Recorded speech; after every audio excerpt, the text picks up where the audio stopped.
Hi all and welcome back to Party Political Puffin. Before we get into it today, I want to take a moment just to say thank you to a particular individual. In fact, you should see their name popping up there. So Julia, you know who you are. Thanks very much. As you can see in the caption, Julia has become the first person to financially back the show. And of course, I'm massively appreciative. And I wanted to make the point that we are really, really grateful. So thanks, Julia.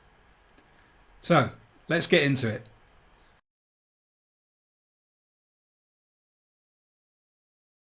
Themselves down as you, and you had some very bad people in that group, but you also had people that were very fine people on both sides. Donald Trump in particular, I've known him a long time. I consider him to be a friend. A friend. But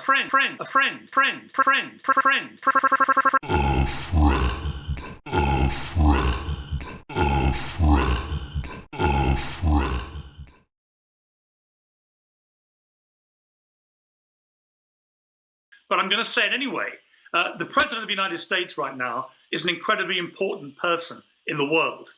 And not least to Americans who are dying in their tens of thousands. And all that's required from the president in those moments, and any world leader, frankly, is they've got to be calm, they've got to show authority, they have to be honest, they have to be accurate, entirely factual with what they're telling the people, and they have to have an ability to show empathy. And he's turning these briefings into a self-aggrandizing, self-justifying, overly defensive, politically partisan, almost like a rally. Relationship with President Trump. You were on The Celebrity Apprentice. You won one of the seasons of The Celebrity Apprentice. You've interviewed the president repeatedly, and we showed some video from your sit-downs with him. Pretty much whenever he visits Great Britain, you're sitting down with him there. So given your relationship with him, what do you think has caused this reaction from the president, or these failures from the president? I think it's just he thinks it's just another thing to deal with, rather than the most unprecedented crisis of our lifetime. The most unprecedented since World War II. It requires a different skill set. And Donald Trump's approval ratings are falling. And the reason for that, he needs to understand this. They're falling because people don't trust him. They think he's turning these daily briefings into self-serving rallies. And they don't understand why he can't just do the basics of crisis leadership. You think the president can turn it around? That Trump can turn it around? Well, I guess to stop pretending he's got total authority. You know, I thought it was a staggering moment when your own Caitlin Collins last week had to remind the President of the United States he doesn't have total authority. He doesn't have ultimate power over all these state governors. Donald Trump, if he's listening to this or watching, you will win the election in November if you get this right. If you stop making it about yourself and make it about the American people and show that you care about them over yourself, you will win. And conversely, you will lose the election in November if you continue to make it about yourself, continue playing silly politics, continue targeting Democrat governors because that suits you for your electoral purposes in the fact that we have a friendship. But right now, I don't really care about the niceties of whether Donald Trump's going to be offended by what I'm saying. He has to put the country before himself. He has to put Americans before electioneering. He has to remind himself every day, what can I do today to prevent more lives being killed? Not how can I score more petty points and try and stand here for 2 hours with people like Dr. Fauci waiting to do their work, which will actually save lives, and trying to have arguments with the media who are actually trying to do their job, which is holding the government to account exactly as they should be doing. And Donald Trump shouldn't take that. He should use the criticism from the media to ask himself every day, am I doing the right thing? Am I doing enough? That's his job.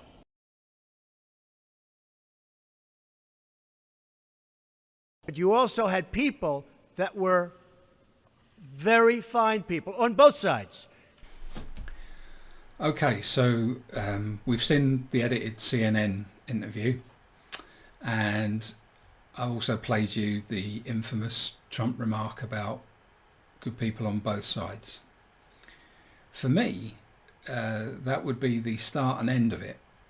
You know, if I had a friend who was going to equivocate between, on the one hand, neo-Nazis chanting "Jews will not replace us" against counter-protesters who are there to try to stop neo-Nazis and their hateful, divisive, violent language and actions. I mean, literally violent in the physical sense. They killed Heather Heyer by running a car into her. I would be done. That would not be a friend anymore.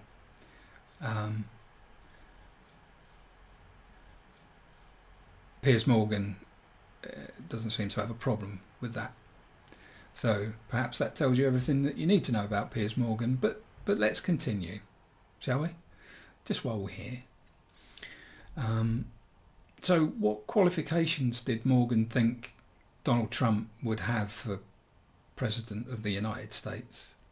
Well, he didn't, did he? You know, say what I will about Morgan, he's a very clever guy. I'm always staggered that The Apprentice comes up over and over as though that's somehow a qualification for the most powerful job on the planet. Bearing in mind, you know, he being Trump is most famous for, you know, you're fired. This is the guy who, in reality, can't fire anybody. You know, he's such a coward, he has to get members of staff to go and fire people. So, what's Morgan get out of this? Well, he's got advertisers to please, right? So, some of you may be aware he co-hosts a show called Good Morning Britain. And some of the incendiary nonsense, dangerous incendiary talk and argument he engages in. I've got a bit of bonus footage at the end for you, and that will show you what a lazy, ill-informed, underprepared, arrogant narcissist, an essential arse this bloke is. Have a look at the interviews that he's done with Trump to talk about soft soaping, you know, the subjects that he covers. It's like he's had a checklist, checked them off, never challenged Trump, never put him on the spot, never really funneled him. Funneling is, as you can imagine, you know, you start with questions, and until you get the actual answer of the question, you reduce it down and down and down, more specifically, until that person answers your question. There's none of that. There never has been. He's also the US editor-at-large for the Daily Mail online. The Daily Mail, as an entity, gets over 60 million in terms of reach. So that's someone engaging with a piece of content from the Daily Mail. The point that I'm making is, you know, he has considerable influence through what he says and does. If we take out the professional side of Piers Morgan, his Twitter account alone has over 7.2 million followers. Well, certainly as of the time of filming this. That's, again, an enormous reach. He has massive influence. So when he says something, when he sides with someone, he's influencing a lot of people. So altogether, that is a lot of reach, to say the least. You know, that's a lot of people that he's saying, this is a great guy. You know, that's lots of people on the receiving end of that. You know, all the positive, you know, affirmation. You know, even when it's not so positive, it's, well, it's not so bad, is it, eh? You know, and it could be a lot worse. Look what you could have. You could have Bernie Sanders. You don't want that, do you? Don't know why you wouldn't want it, because he supports all what you need. But, you know, let's not worry about that. Let's focus on the fact that Donald Trump's a good guy. And it leaves people with the impression, well, I'm seeing this all day, every day. You know, I'm going to popular TV, a popular newspaper, and they say he's a good guy. So he must be a good guy. But you get the slightest of criticism from Morgan, and the mainstream media loses their mind. If you listen to how Morgan has actually criticised Trump, it's no different to the criticism that has been levelled at Trump in newspapers, blogs, on the television, whether that be cable or otherwise, YouTube videos. It's not new what he's saying, and it's certainly not of a level that is going to change anything for anybody one way or the other. It's banal. Again, this is a checkbox exercise. You hear this term a lot, particularly in the media, fair and balanced. I'm not sure what that is. To their credit, the BBC, when this was years ago now, they looked at their policy of, shall we say, being fair and balanced, particularly the balanced part. You want to be fair, but they decided that when they had nutters essentially denying climate change coming on, what they had been doing was they were being balanced, and they were giving the same amount of airtime to these lunatics who were denying the science as to a scientist who could prove what they were saying. Here's my peer-reviewed paper that says climate change is actual, real, in fact. And you'd have some lunatic just talking a load of old nonsense. So the BBC, at the time, it was quite a courageous thing to do. They said, no, we're not doing this anymore. We are not going to be balanced for the sake of it. These people are lying. They're making things up, and they're dangerous because of it. Well, if that's what Morgan is claiming now, he's fair and balanced. He can tell it as it is. Friend to Donald Trump, positive towards him, but now I've got to criticise him. Well, he should have been fair and balanced out of the gate and made criticisms as the Trump administration were throwing innocent men, women and children into cages as they were separating those families. There are children out there now that will never see their families ever again. Not a peep out of these people, and it isn't just Morgan. But unfortunately for you, Piers Morgan, you happen to do another interview. You can't help yourself, can you?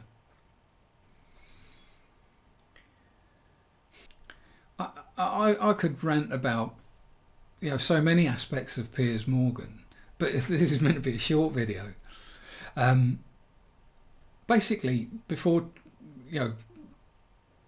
Trump officially announced he was running, Piers Morgan couldn't say enough good things about Trump to believe that he wasn't in the inner circle and would have known that Trump was going to run. Well, I just don't believe that. So basically he was supporting his running. Then when he did start running, there wasn't anything too egregious for Morgan, regardless of whether that was Trump or someone in his campaign. You may recall Corey Lewandowski grabbed hold of a journo, a female journo as it happens, so hard that there were photographs of the bruising on her arms. And Piers Morgan condemned the journalist. Of course he did. Of course he did. Morgan's not just legitimising someone who's a bit wacky and not qualified for the job. He's legitimising far-right, I would say extremist, not just viewpoints. This is policy. Just this morning, just last night, the Trump administration have finally got their wish and basically curtailed all immigration to the United States. It's Stephen Miller's wet dream, isn't it? And this is who Morgan has been supporting. I wouldn't say for all these years, I would say always. This mild criticism is meaningless. The soft soap, peddling that Morgan's engaged in, these disagreements with with Trump today, it's going to have no impact on policy, and that's actually what matters. And to be honest, these criticisms are embarrassing for everything I've said before. You know, you can't hear someone say the Charlottesville line and support someone from there on in if you're supposedly of a liberal mind and concerned with liberal values. I know people further on up the food chain on a higher strata than I. They don't care what, not just I. They don't care what we think. They care they care about what we buy, but more importantly, who we elect. Because of course they need to be able to control those people, so that they can get the legislation that they want. They're all in the same club, whether they're lawmakers, they're owners of media outlets, they're owners of newspapers, they're editors of newspapers, because those are the people that have got the real levers and buttons to push and pull at. They're all in the same club. And so it's a self-serving game. Please don't mistake, these supposed criticisms for being criticisms. They're not. They are literally just part of the narrative, so that the likes of Piers Morgan can say, hey, well, I'm fair and balanced. I'm afraid I don't really have much in the way of a conclusion. It's more of a shrug. I know that this easy treatment of just a major media personality, is to be expected. But we see this all the time now. We see this all the time. And if it wasn't a strategy, I think it became a strategy to normalise it. And just for the record, I think it was a strategy, and I think it has been a strategy in the modern era, to normalise pushing the Overton window out to the right. And whilst that's not okay, someone like Piers Morgan, who makes such public noise about his impeachability because of his journalistic background, I find simply appalling. My takeaway from this is, let's make sure this is not our normal. Let's make sure we never see this as normal. That we remind ourselves constantly it's not normal, and we shouldn't accept it as such. I say this at the end of pretty much every video. Call your representative.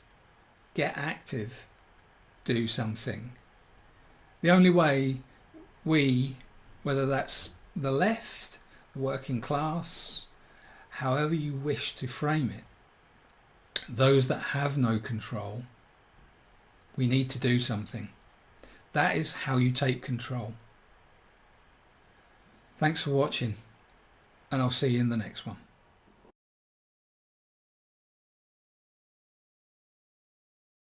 Ash, where will you be marching in the next 2 days? I'll be marching in Westminster tomorrow alongside thousands of other people who found the policy of border separations unconscionable. Yep. Who think that the sight of our elected Prime Minister holding Donald Trump's hand is an utter embarrassment. Did you find Obama deporting 3 million people unconscionable? You yes. Spit up many families. Yes, I did, and that's why. Where was your protest march against that when he came to the country? And that's why I also but if you feel so strongly about it, Ash, where was your protest march against Obama? In this country if you found that well. unconscionable too, you where was the march? You do not have to go out and march against standards. everything in order to make a point about one thing. No, if you find them both unconscionable and it's the same issue, you have to march twice, don't you? I would actually encourage you to maybe check out some of the other work that I've done, where I've been intensely... Tell you what I'd do, Ash. I'd go and check out some basic facts about your hero, Obama. He's not my hero. I'm a communist, you idiot.